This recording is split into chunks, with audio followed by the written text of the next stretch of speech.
is on those cold Atlantic Ocean's waters, deep in the bottom of the ocean, that many carcasses of African people, their bones lay rotten in chains and swallowed by the sea. Those who survived and on arrival in the Americas were forced to work in the different plantations of white men. From the voyage ships to the plantation, the image of an inferior African was being constructed through brutal force. Then began the violent colonial conquest for settlement aimed at our natural resources that defined our native continent. The white man sought to rule Africa and here designed a system of racial segregation, racial humiliation, racial abuse that lasted for many centuries. The colony and the plantation, with the voyage slave ships in the middle, were the perfect technologies of recreating the African into a subservient being whose only survival in the modern world must always be through white tutelage, supervision, and approval.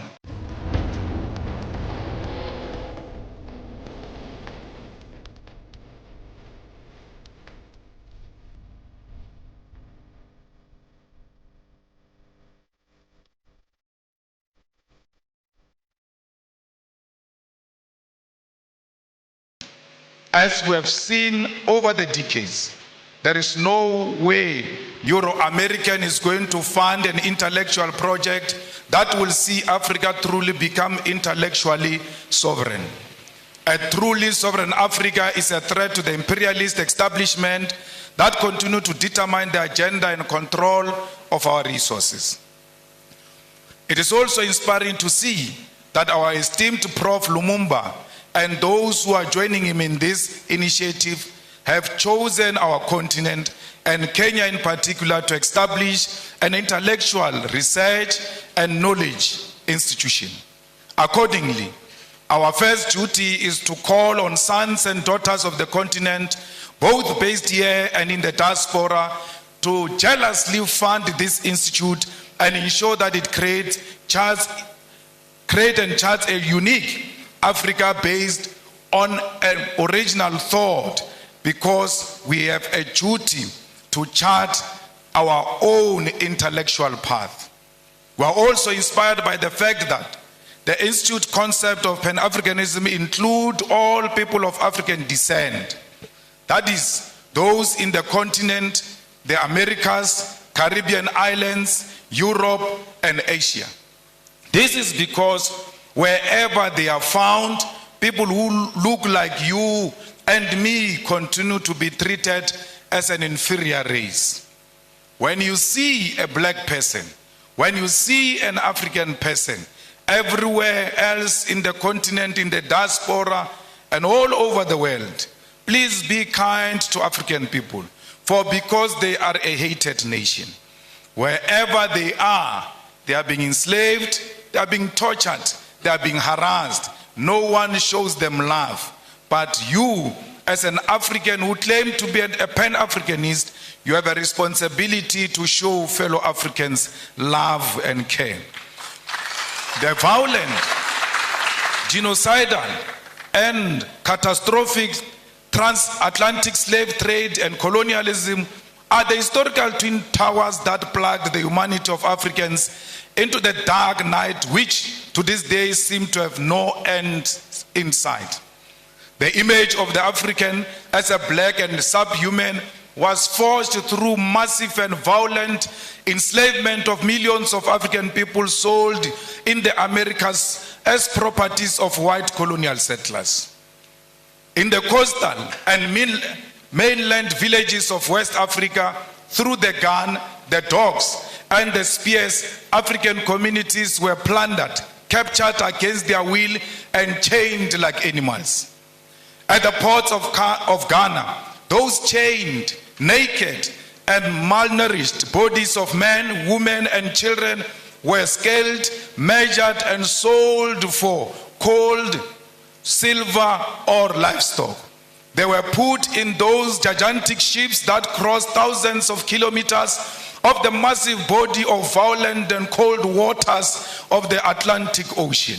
Millions will not survive the dangerous voyages on sea. They will die of disease, starvation, or pure mental illness. Many will be offloaded alive, thrown into the deep waters to ease navigation during the storms of the violent seas. It is on those cold Atlantic Ocean's waters, deep in the bottom of the ocean, that many carcasses of African people, their bones lay rotten in chains and swallowed by the sea. Those who survived and on arrival in the Americas were forced to work in the different plantations of white men. From the voyage ships to the plantation, the image of an inferior African was being constructed through brutal force. Then began the violent colonial conquest for settlement aimed at our natural resources that defined our native continent. The white man sought to rule Africa and here designed a system of racial segregation, racial humiliation, racial abuse that lasted for many centuries. The colony and the plantation, with the voyage slave ships in the middle, were the perfect technologies of recreating the African into a subservient being whose only survival in the modern world must always be through white tutelage, supervision, and approval. The transatlantic slave trade, colonial conquest, and colonial rule are responsible for the zombification of the African soul and its intellectual damnification and the psychotic condition where Africa and its people cannot handle their affairs without white supervision. As both an intellectual project and a program of revolutionary change, Pan-Africanism is first the recognition of this terrible history, which by all definition remains a world history that has cast the African into a global identity of inferiority amongst people of the world. Pan-Africanism is never forgotten noise of the painful cries of those captured slaves whose black bodies were swallowed by the Atlantic Ocean from the slave ships. It is the agonizing cry from the brutal violence suffered by the black slaves in the sugar, cotton, and corn plantations from Georgia to Sao Paulo. Pan-Africanism is also the resounding victory from the theater of the Haitian Revolution from 1781 to 1804, led by the greatest descendant of our continent, Toussaint Louverture. Together with his patrons, they bravely led the first and only successful slave revolution in human history, defeating a combined European force commanded by a France Napoleon Bonaparte. It is the bravery of those African former slaves who will define citizenship on a racial definition of blackness, declaring that Haiti belongs to black people regardless of the color of their skin. Pan-Africanism is also the anger emanating from the countless defeats suffered by the patrons, the brave soldiers like those of Mau Mau and Bambata rebellion, defeated at the hands of the brutal British colonial forces. It is the intellectual heritage of Marcus Garvey, W.E. Du Bois, Booker T. Washington, Harriet Tubman, Pixley Isaac Aseme, Charlotte Mateke, Winnie Mandela, Kwame Nkrumah, Seiko Tore, Julius Nyerere, Haile Selassie, C.L.R.A. James, Frantz Fanon, Thomas Sankara, and today our own Prof. Lumumba, together with us, must carry the mantle of the African Pan-Africanist core. Pan-Africanism is a set of ideas written in chains with blood, spear, and the unforgiving guns of the sons and daughters from the Algerian Revolution to the Battle of Kutoko-Naval. It is the one-party state of Africa as a whole, as professed by Marcus Garvey. It is Ami Caesarius Negritude, Kwame Nkrumah's African Socialism, Steve Biko's Black Consciousness, Julius Nyerere Ujamaa. It is also Mbeki's African Renaissance, all based on forging a unity of African people who are formed by the same history and must seek after common destiny. It is the architectural achievement from the pyramid of Egypt to the cities of Mapungubwe. It is the industrial invasion by Garrett Morgan, traffic lights, Frederick Jones, refrigerated trucks, and Alexandra Miles, automatic elevator doors. It is the cultural movement in jazz, R&B, reggae, funk, blues, kwaito, juju Nigeria, Chimorenga Zimbabwe, Makosa Cameroon, and Benga Kenya.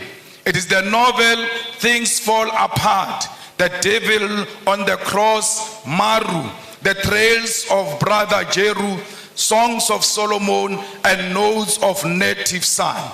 It is the artwork of Gerald Sekoto, Chike Anyako, Oche Okeke, Edmonia Lewis, the religious movement of Bishop Lekhanyane, Manku, and Shembe, the Coptics of Egypt and the Ethiopian Orthodox Christians, as well as Islamic denominations from Tunisia, Nigeria, Kenya, all deserve a place in the rich thinking and knowledge about Africa and its people.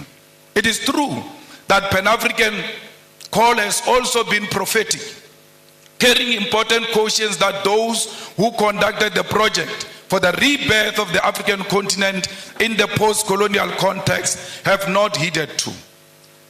In the pages of Frantz Fanon, Ratchet of the Earth, lays a critique which, since independence in the 1950s to this day, leaders of African people have failed to give programmatic response to this call.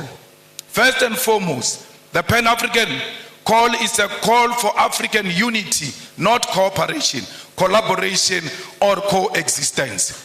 Many of you confuse the unity of Africa to mean collaboration or cooperation. We don't want to cooperate, we don't want to collaborate, we want to be one, and being one means we must share the same vision and the same direction. Yet many over the past half a century have chosen cooperation which has given way to neo-colonialism. That is to say, for African leaders to continue colonialism without direct rule by colonialists. The launch of the Pan-African Institute right here in Kenya must help us intellectually to shift towards revolutionary Pan-Africanism, contribute to resolving some of the historical mistakes, blunders committed by post-liberation movements. We should state clear here that while the formation of the Organization of African Unity was a step in the right direction, the fact that the founding conference failed to unite the African continent is a historical blunder. President Kwame Nkrumah, Seko Tore, and Emperor Haile Selassie prophetically said that the failure to unite the African continent will give rise to the neo-colonialism and that African continent will perish.